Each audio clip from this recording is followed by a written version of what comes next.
ప్రభుత్వ హయాంలో శంకుస్థాపన చేసి 80% పూర్తయిన మెడికల్ కాలేజీలను ప్రభుత్వమే నిర్మించాలని వైసీపీ విద్యార్థి విభాగం రాష్ట్ర కార్యదర్శి మాచవరపు రవికుమార్ డిమాండ్ చేశారు. బాపట్లలోని వైసీపీ కార్యాలయంలో ప్రెస్ మీట్ నిర్వహించారు. వైద్య విద్యను, వైద్య సేవలను పేద వైద్య విద్యార్థులకు అందుబాటులోకి తేవాలంటూ మెడికల్ కాలేజీని ప్రభుత్వమే నిర్మించాలని కోరారు. పోలీసులు అదుపులోకి తీసుకున్న వారిని వెంటనే విడుదల చేయాలని డిమాండ్ చేశారు. లేని పక్షంలో ప్రభుత్వానికి వ్యతిరేకంగా నిరసన కార్యక్రమాలు, రాస్తా రోకోలు చేపడతామని హెచ్చరించారు.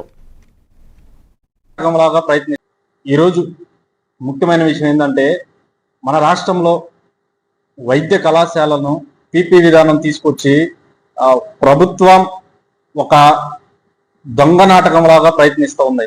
అదేంటంటే, అధికారంలోకి రాకముందు ఇప్పుడున్న ఈ కూటమిలో కీలకమైన వ్యక్తి నారా లోకేష్ గారు, విద్యాశాఖ మంత్రి నారా లోకేష్ గారు మాట, వాళ్ళకి విద్యా కళాశాలలో 100% పూర్తిగా ప్రభుత్వ పరమే చేస్తానని చెప్పి తొలుత వాళ్ళకి మాట ఇచ్చి, ఇప్పుడు ఈ కూటమి ప్రభుత్వం వచ్చిన తర్వాత ఈ కూటమి ప్రభుత్వం ముఖ్యమంత్రి నారా చంద్రబాబు నాయుడు గారు ఈ పీపీ విధానాన్ని తీసుకొచ్చి ఈ రాష్ట్రంలో వైద్య కళాశాలలను ప్రైవేట్ పరం చేయడానికి ఒక దృఢమైన సంకల్పంతో పూనుకొని ఉన్నారు. ఎందుకంటే ప్రభుత్వం నుంచి ఏ విధంగా ప్రైవేట్ వ్యక్తులకి కట్టబెట్టాలి అనే విధంలో ఆ తంతులోనే ఉండాలి తప్ప, ప్రభుత్వ పరంగా పేద విద్యార్థులకు వైద్య విద్య చదువుతున్న పేద విద్యార్థులకు ఒక భవిష్యత్తు తరానికి ఒక బాట వేయాల్సింది పోయి, ఈ రోజు ఈ కూటమి ప్రభుత్వంలో వైద్య విద్యార్థులకు తీవ్ర నష్టం జరుగుతుంది. అదేమని